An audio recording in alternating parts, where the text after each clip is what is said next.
So guys, this American has called out Tinubu. See what he said here. Watch. Tinubu, you are doing absolutely nothing. US missionary condemns Nigeria's president over Palm Sunday massacre. Guys, this guy is calling out Tinubu because it make sense to Nigerians that these terrorists invaded his community, killed as much as they could. No police, no military, none of the security agents could stop them. And guess what? There've been no arrests, guys. This is organized crime happening in Nigeria. I mean, this is organized criminality.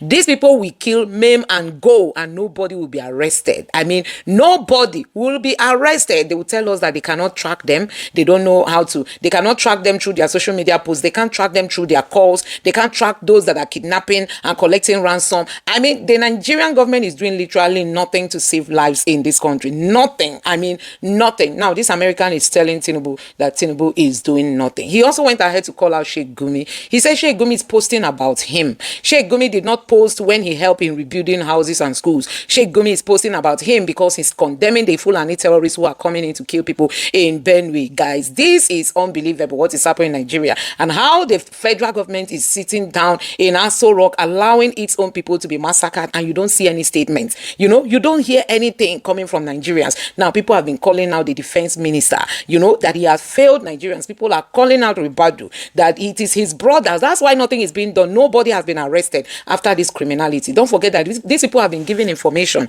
They've been given information that they are going to attack communities. Now, an American made a video telling the whole world that there are planned attacks in Plateau, in Benue, in Taraba, and also in Southern Kaduna. I mean, this American made that post, this man, Jude, he made that post recently saying there are planned attacks.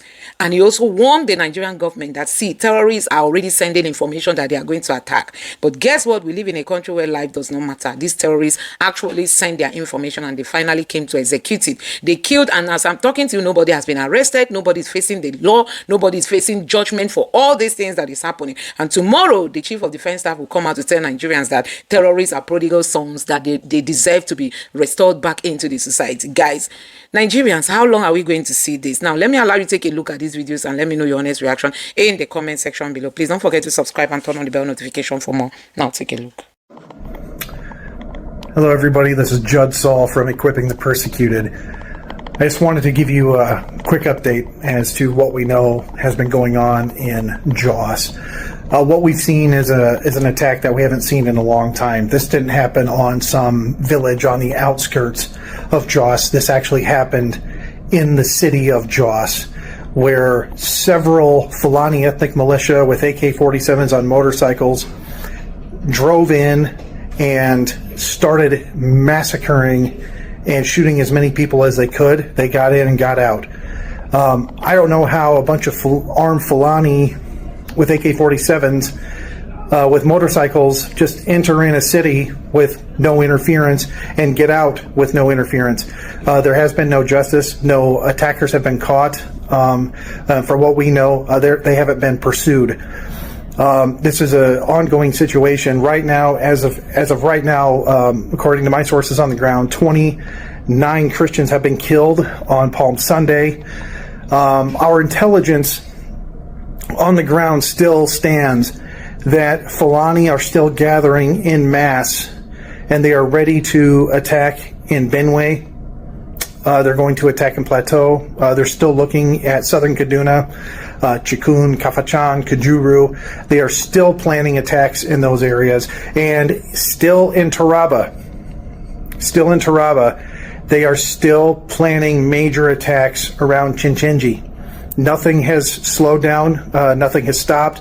In fact, more Fulani have been gathering in those areas as well. So what you saw on Palm Sunday, according to our intelligence, is just the beginning. It's going to be getting a lot worse. So all the Nigerians that are watching this video, that are seeing this, I urge you, if you live in Plateau, if you live anywhere on the outskirts north or south of Jos, be vigilant. If you see something, say something. If you see armed terrorists moving from one village, notify the next village. Notify the military, notify the police that you're seeing movements. This is the same thing in southern Kaduna, and this is the same thing for people along the Benue, Plateau, Benue, Nasarawa borders. be vigilant and be on the lookout. What we know now is that there has been nothing done to slow down the attacks. I don't know what else to say. I'm just asking that President Tinubu, General Musa, various governors, please defend the innocent, protect your people, allow them to celebrate Easter without killing. Please defend the defenseless and stand up for your people. But locals, you have to do your job. You have to be vigilant, figure out what you're going to do. But this is what we know. So our teams are assessing situations on the ground. We've been helping the wounded. We've been helping the displaced. We're doing everything we can to help. But this is my warning. I have to tell you this based on the intelligence we've received. Stay vigilant. The attacks are not going to stop. They only plan to increase. So do what you have to do, guys. I'm praying for you. A lot of us are praying for you, and we're doing everything we can to help.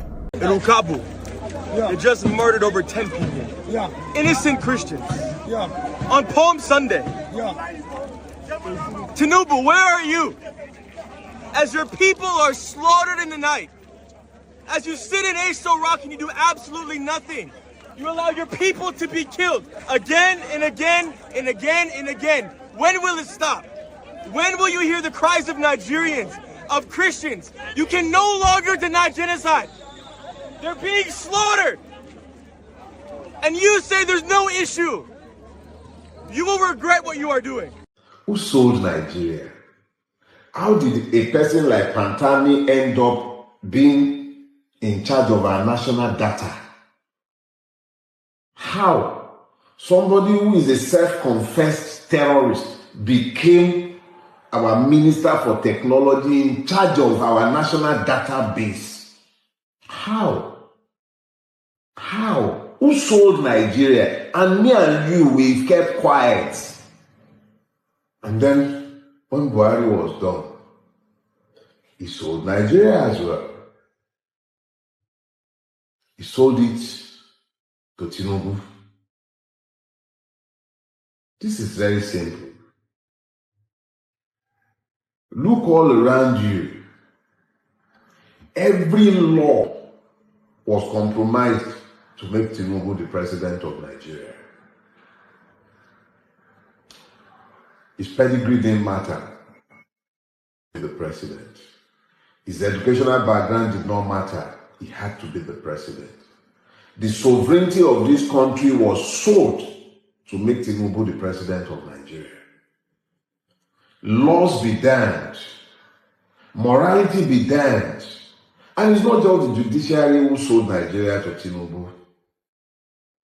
Where are the elders of this country? Where are they? Where are they? The political class, or should I say crass, where are they? Where are they? Who is speaking? A president is awarding a contract with a no-bid contract at an unheard of price, at an outrageous sum, outrageous in the extreme, 2 point something. I can't even wrap my brains around the figures any longer. But nobody's talking. Nobody's talking. Nigeria has become Tinubu's property to do with as it pleases. What has Obasanjo said about it? Please, what have you heard from Abdulsalam Abubakar? Which one of your pastors have talked about the coastal road? How much have they collected out of it? Why are they all quiet? Nigeria is the way it is. Something that outrageous has happened and everybody who once spoke have kept quiet. Quiet. It's not even about us imagining things. It is about us being told. We're told routinely. In a country that has over 20 million children out of school. In a country where people cannot go to their farm. In a country that cannot even secure its own border, where somebody was Achi, I think that, yeah, Venerable Achi was kidnapped with his wife and daughter. Ransom was paid, but they killed this man in front of his wife and daughter, who must have been serially raped by now by these monsters. That country had hundreds of children in terrorist custody. The same terrorists who were phoned to release children, the same terrorists Bayo Ononuga told us they have their numbers, they can talk to them, who couldn't be spoken to.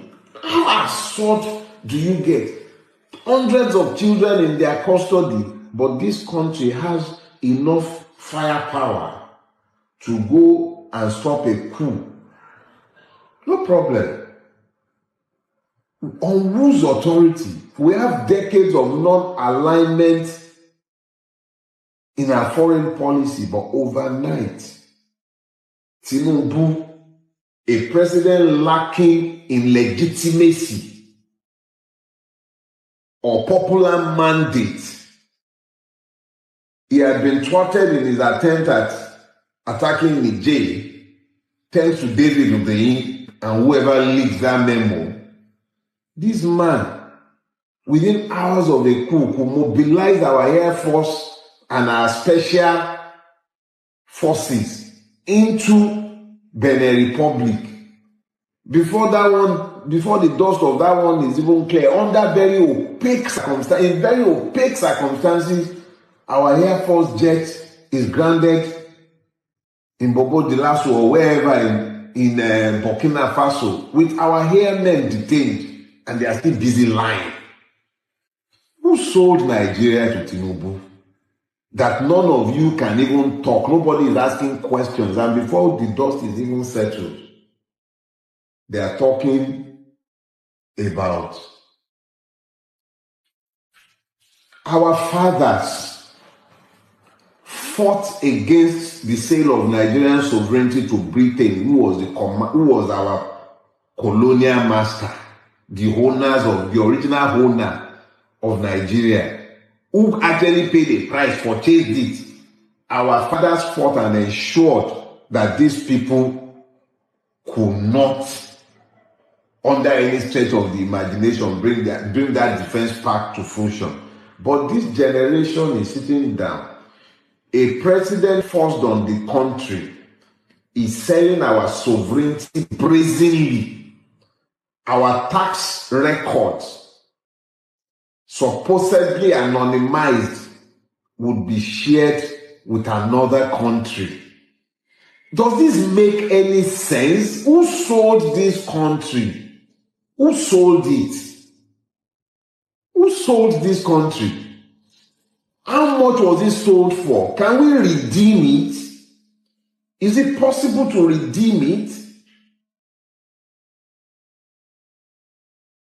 I don't understand exactly where we are, to the point where we do not seem to understand that these unilateral and opaque decisions that explains nothing to anybody, not even a pretense at carrying along the rubber stamp legislative hand. Does it make any sense that we, who are the victims, sit on the fringe whilst decisions are taken, impacting our interest and the interest of our children, the future of everybody, and we just keep quiet? Let me tell you when you become complicit. When citizens refuse to be informed, even if you are victims, to be freed, you must be informed. When information is weaponized against you, when poverty is weaponized against you, but you voluntarily refuse to be informed, you sold Nigeria. When you refuse to participate in the political process, flawed as it is, you failed Nigeria. You sold it. When you fail to demand accountability and transparency, when you find reasons to be silent in the face of evil, it is time now, Mowani is our own, you failed Nigeria, you sold it. When you refuse to challenge impunity, you sold Nigeria. When you fail to confront, you sold Nigeria. When you laugh and applaud evil because it's happening to somebody you happen not to like, you sold Nigeria. So the persons who sold Nigeria are many and they are varied. Some terrorists are occupying part of Nigeria in Sokoto and Plateau State, as I talk to you now. True or false? Did nnamdi Kanu take away any part of Nigeria and say this is Biafran land when he was agitating? Tell me. Some people are occupying Nigerian territory, Nigerian land, as I talk to you today. Who are those people? Did nnamdi Kanu go that far? But Riley Moore, U.S. House member, was in Nigeria on a fact-finding mission, and he visited Benue and Plateau. Yes. And when he went back, he said he saw over 600. Exactly. Exactly. Internally displaced people. Exactly. Now, since he went back to the United States, do you think that it's also on the table that the American government might say, look, Nigerian government, if you want to show sincerity, if you want to show intentionality in fighting this problem, these people must go back to their home. Exactly. No, I'm asking, do you think that... It must. Look, it's not a question of do you think. It must. Mr. Okoro, it must for Nigeria to get back on its tracks. Because you cannot have your citizens living in IDP camp and then you go to bed every night and sleep and wake up. And you swore to protect them. You don't even need US to tell you this. You don't need US. So, are they going to live in IDP camp forever? No, tell me. The people of Benue and Plateau, are they going to live in IDP camp forever? Barrister, you seem to be missing my point. What is the point? My point is, at this moment, those people are still in ID camp. My direct question is, do you think that at some point it will be on the table on discussion between Nigerian government and US government? I don't told you that, yes, it must. Do you need someone to tell you that? As a government, do you need someone to even tell you that? Let's be sincere here. These are your Nigerian citizens. And I ask you again, are they going to live in IDP camp forever? Would they go back to their home? Do you need anybody to tell you to go and do the needful? More so, when the people occupying their villages and their homes are foreign terrorists. Please, what they did, is this for the good of Nigeria or for the bad of Nigeria? Don't tell me. If the idea came from them, the federal government should congratulate them because that is the national service they did. What the federal government could not do, IPOB members or Igbos invited Donald Trump to come and do it. So, why are they not attacking Donald Trump? If what he came to do here was is not in the interest of Nigeria, why should they not own up? In fact, they should be praising themselves that they have done a national duty for Nigeria. IPOB members, when they accuse you of being responsible for Donald Trump, beat your chest and say, yes, we thank God we did it. Yes. That is what they refused to do. They now invited somebody who came to do it. And let me tell you, remember they have proscribed IPOB as a terrorist organization. So if actually they were a terrorist organization, would Donald Trump have listened to them? All this is a shame on the federal government. A group they should recognize for who they are, what they represent. You are not demonizing them, vilifying them. But elsewhere, outside here, they are recognized. So if they accuse you that you are the one that brought Donald Trump, beat your chest and say, yes, we did it. And he came for the good of Nigeria. Okay. All right. Nnamdi Kanu was wrongly jailed. Seriously. His rights and everything was flagrantly disobeyed. The man who was so ebullient, who was so happy to go and kidnap Nnamdi Kanu from Kenya, is now facing the same thing that he accused Nnamdi Kanu of. Can you imagine? Can you just imagine this poetic irony in life? You can see. Whatever you sow, you reap. If somebody had told Malami that you go through this thing one day, he wouldn't have believed it. The very man who orchestrated Nnamdi Kanu's kidnap and all that, Even when the court said he should go, that Nnamdi Kanu should, Malami insisted that Nnamdi Kanu must be brought back and face some spurious charges. The same thing EFCC did to them. When he left the court, they arrested him on the court immediately and took him back to prison. So that is how life is. So with all this development, the whole world can now see that Nnamdi Kanu was wrongly jailed. All the things he was saying, nobody said that it is wrong or no, it's not true, it's not happening, no. Is it not the same thing that we are witnessing today? Imagine if the federal government had called these people, like they have been dialoguing with Toju Bello and other terrorists. If they had called IPOB, okay, come, my people, come, what is wrong? What are you people talking about? What happened? For a dialogue. Maybe this thing would have died down. They will not give them the assurances and all that. And maybe they will step down. Like they did this protest yesterday. Did anybody die? Did they kill anybody? Were they carrying guns? That was exactly what they were doing. Before the federal government under Buhari started using guns to kill all of them. Talking about the release of Nnamdi, recently, you know, there's been this engagement, this collaboration between the U.S. government and Nigerian government security agencies. And, well, before then U.S. said, before we backpedal, you know, on our threat of having to take out these people, there are certain things that we need you to do. Exactly. And we understand that one of them was the release of Sunday Jackson, you know, the farmer that was jailed by the Supreme Court in Adamawa. Is it Adamawa in Taraba, somewhere in the northeast? And we saw him released. He was granted pardon and clemency.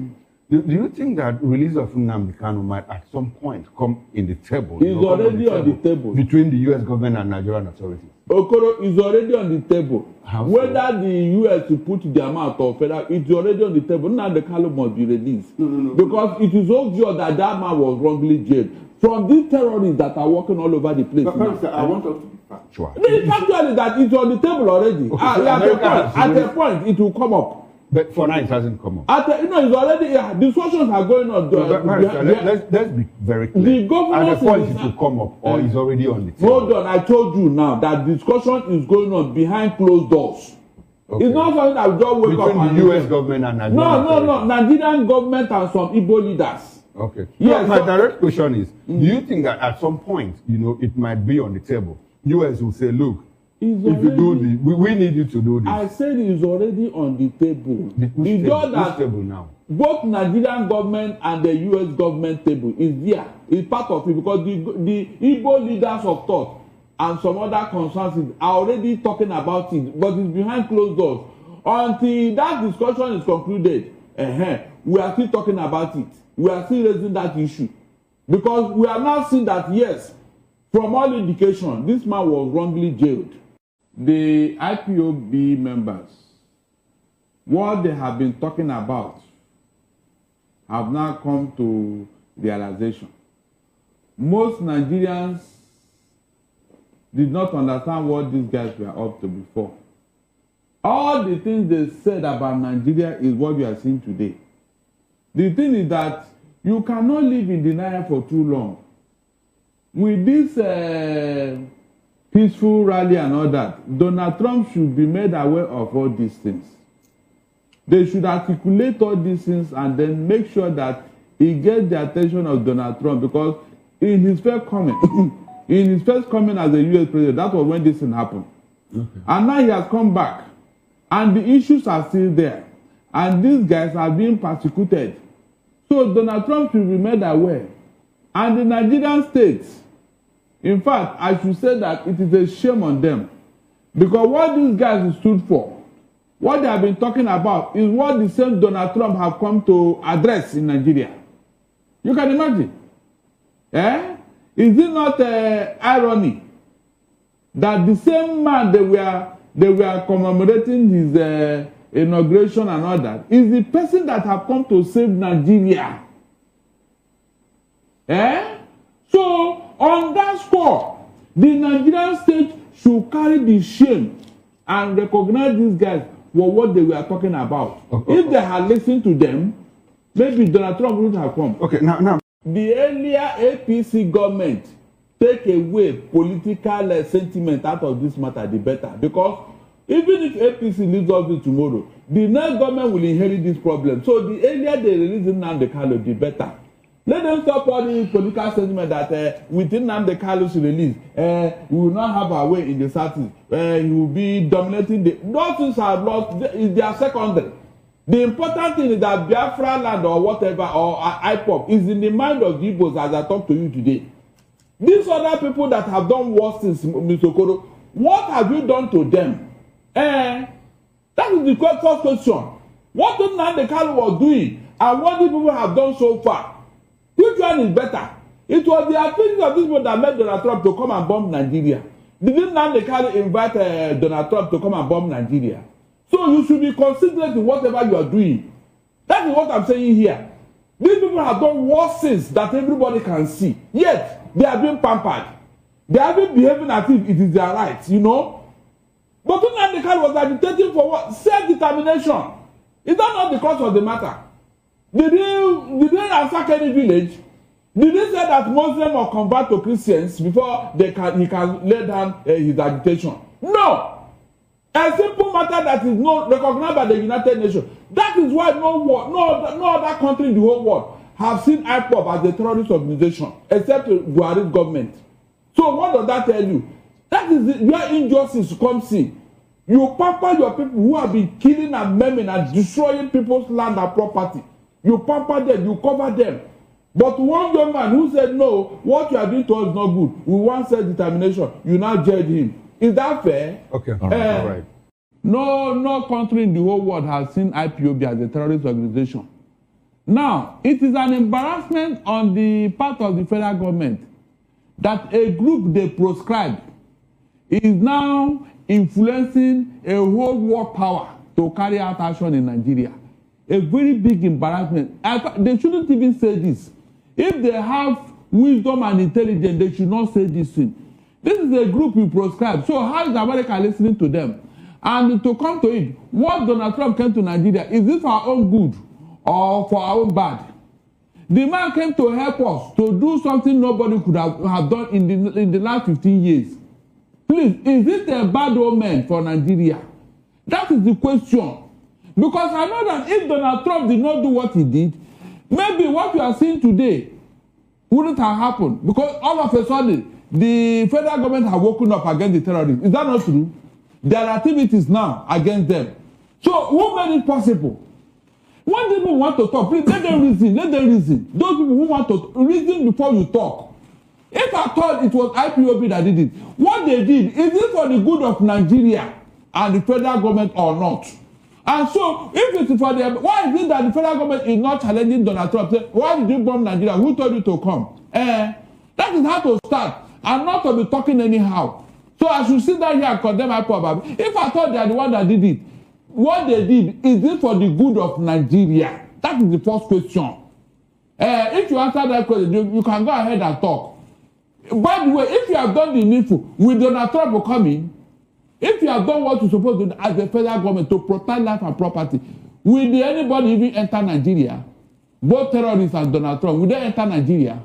So please, when they want to talk, let them reason before they talk, so that some of us will not interrogate it. That's what I'm saying here. All the states where this insecurity is prevalent, Esther, within 24 hours, it will stop. Really? Within 24 hours, it will stop. Because no region can afford to bring 2 billion naira to pay any kidnapper. No region. They will find a solution to the problem, Esther. That is just the simple truth. You know, these guys are being overfed. They are being pampered with federal allocation and federal money. You know, they have a lot of cash to play with. If you go regional, Esther, no region will allow 210 trillion to be missing from their treasury. It's not possible. I mean, you know that, I know that, everybody knows that. No region will allow such an amount of money to just disappear like that for whatever reason. Esther, nobody, no region will allow insecurity to last for 24 hours within their. What are you telling me? They will go all out and round up the culprits. But because of this so-called federal whatever, people are doing whatever they like. You now brought terrorists from the north say that your cousins, they are your nephews, they are your this and that, and they came in here and they are feeding fat on our resources. You are using our money to pay them, to pay them, and you know where this money is coming from. So if they are the one working out this money, they will not make that mistake. Esther, they will never make that mistake. So there is every reason for us to what? Interrogate this union, because it has not been beneficial to everybody. No, it has not. We need to interrogate this union. It's very important before we kill ourselves. So because this thing may get to a head where everybody will not carry gun and you will not blame anybody. We need to interrogate this union. There are people who like violence. There are people who like terrorism. They can go and then do their terrorism wherever they want to go and do it and leave us alone. I told you the story of Iraq and Iran. It is because of the violent prone Iran that Iraq had to ask them to leave their distance. They were together before. Go and check their history. So there are people that terrorism is in their DNA. Esther, no matter what you do, they will never change. It's in their blood. So how do you live with such a person and you expect to make progress? It is not possible. We should begin to tinker with this union. We don't need to go into another war. No, we don't need to. All we need to have a discussion. My friend, we have understood your culture. We respect your culture and tradition. We don't want to change your lifestyle for you. But we are saying that this your violent disposition. Maybe so in the question I asked you, where do you stand? Where do you stand? What I just told you here. I said let us interrogate this union. I asked that if indeed this happens, who would benefit and who would lose? You don't need to tell me who. Everybody will benefit. Everybody will benefit. Everybody with the current disparity. Hold on. With the current disparity in our economies. Listen, leave the Southwest. Okay. You can develop like them. They are getting upper hand because they have their brother in Abuja who is bringing everything down here in Lagos. Abi? But they were developed before. They were developed before their brother went to the FCT. Before now, Lagos used to be the federal capital. Okay. Everybody knew that. That was how all this seaport and airport was built. Okay. Was it the Yoruba that built it? The answer is no. So this is already here. There's no way you can carry the airport on your head and say go and dump it and that. It's not possible. All right. So everybody will benefit. All the other regions need to do is to do what? Catch up. Since these people are already enjoying this thing, maybe when the population in Lagos reduce and go to their different states, the revenue that is coming in will reduce equally. Really? Yes, the revenue will reduce? It will reduce. Is it not people that are contributing this money? It's human being now. It's human being. All the economic activities that is being carried out in Lagos, mention any other state where it is being carried out. Mention. But you do know that we are now codependent on each other. For example, if you want to import, you must come in through Lagos port, through the Lagos waterway. The regions will create most of the viable airports, mostly here as well. The regions will create their own hub, their own port. The whole world is surrounded by sea and oceans. You create your own. Dubai. How do they make don't you see Dubai? It's a desert area yet. Do they not import things? You can create your own world. That is what the world is all about. You will see all the regions being creative to find solution to their problem. That's what I'm telling you here. Okay. Definitely the population of Lagos will reduce. There are no two ways about that. People will go and apply their trade everywhere. The southeastern region that used to be the fastest developing economy in the whole world before the war, they will go back to those years. Are you sure? Yes. With complaints about the kind of leaders in charge now. Esther, those leaders, we are talking of federal. Now there will be no tribalism. It's your own leader. He came from you. It's your own leader. They won't even have any business. They won't have difficulty in ruling their people because they came from among them. You can assess your leader. He knows the problem of his people more than any other person. and nobody, no group of people will allow their leader to shortchange them or to steal 210 trillion. You know it can never happen. And so they will have enough money to develop. It will go back to the years of the First Republic, when leaders were after what they can do for their people, not to how much they can steal. I'm telling you, all this greed will die down drastically, because the leaders will be checkmated by their people. Okay, Barrister, let's look at resources. All right, for example, the north in terms of land mass has the largest in Nigeria as it stands. That is why they're actually needed, you know, a deciding factor during general elections, especially with the whole, you know, it's just land don't vote now. Land does not vote, Esther. It's just empty land. They make it seem like they're the most populated. It's a lie. Look, when we go this regional, all these things will be interrogated. You now discover that we have been living a lie. Okay, Esther, we have been living a lie over the years. The northern region, right? Ask yourself, why did the Kwakwanso run to Jonathan and tell him, look, if you want second time, tell the Festus Odumegwu not to do that census you want to do. Esther, is it not because Odumegwu wanted to expose the fraud called census in Nigeria? Tinubu wanted to conduct a census. I don't know why that was stalled. There was even a census committee set up. I think this was last year. I don't know what happened. You do know why these terrorists have been brought into Nigeria? So that they be counted as among Nigerians. From as long as you can speak one language or the other in the north, you are not a Nigerian. Ask yourself, why are they coming into this country? As part of us. So that when you do the census, you will count them. They will not tell you, did you not tell you that we have the numbers? And you will not have, you will not but agree. But when we go regional, nobody will tell you to count yourself. We are not interested in how many you are. It is what you can produce that is the issue. Like Niger State, I have told you here, is the size of the entire Southwest. Esther, can you just imagine? One state, one alone, one state, the size of the entire Southwest. Where do you start? And there are just 8 million in population. 8. Yes, sir. Is that what you are counting as what? Entire Southwest, so in size, in land mass. So they are just wasting resources.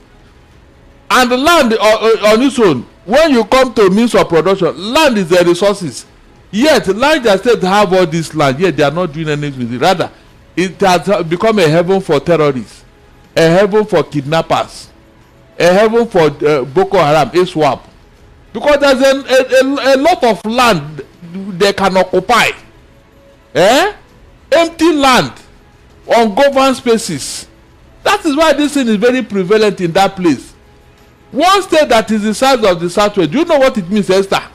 You are talking of Lagos, you are talking of Ogun State, you are talking of Oyo, you are talking of Ekiti, you are talking of Ondo. One state, one. And you are telling me that we don't need to readdress all these imbalances. So guys, you have seen all what is happening in Nigeria today. The country is really sinking. This country is sinking, guys. I mean, this country is literally sinking. Even an APC chieftain has come out to confirm that, looking at what is happening in Kanu State, you know, moment Peter Obi met with Kwankwaso and Kwankwaso officially moved to the ADC, that he believes that, you know, that Tinubu cannot win in the north. You can imagine what is happening, guys. No reasonable person can believe that under the Tinubu's leadership, this level of killings will be happening. I mean, people are being killed and you are not even mounting pressure on those responsible to come and to go and fetch these people wherever they are. I mean, there is no pressure coming from the Tinubu's government. So what do you expect, guys? What do you expect? Tell me what you expect. You know? So these guys, about 80 people were killed in Plateau. Families destroyed. Communities broken. Many spoke against the killers, including Alex. But when Bashir Ahmad entered conversation, he chose to attack Alex, who only used his voice, not a gun, instead of those who actually spilled the blood of innocent Nigerians with AK-47. Later, after criticism, he suddenly remembered victims as leaders. I am sure if those killed were Middle Beltan Muslim, people he doesn't even share border with, he would have joined Alex to condemn the killers for before remembering anyone who insulted or caused division. So what do you know that this country is becoming something else? I mean, this country is becoming something else. What is happening in Nigeria is unbelievable, guys. Really, really unbelievable, because the Tinubu's government is even not helping out the situation. They don't care about what ordinary Nigerians are saying. Nigerians remain unprotected. Take action or step aside. Senator Natasha Slam, defense minister. You know, this defense minister is another, I don't even know how to like describe him, guys. I don't. This man has really dealt with Nigeria. People never believe he will be, this is what he's going to give to Nigerians, you know. Him coming into this office, we're thinking it was the end of terrorism. But you can just see that it's just the beginning, guys. It's just the beginning. Anyway, let me know what you think about all this in the comment section below. Please don't forget to subscribe and turn on the bell notification for more. Thank you.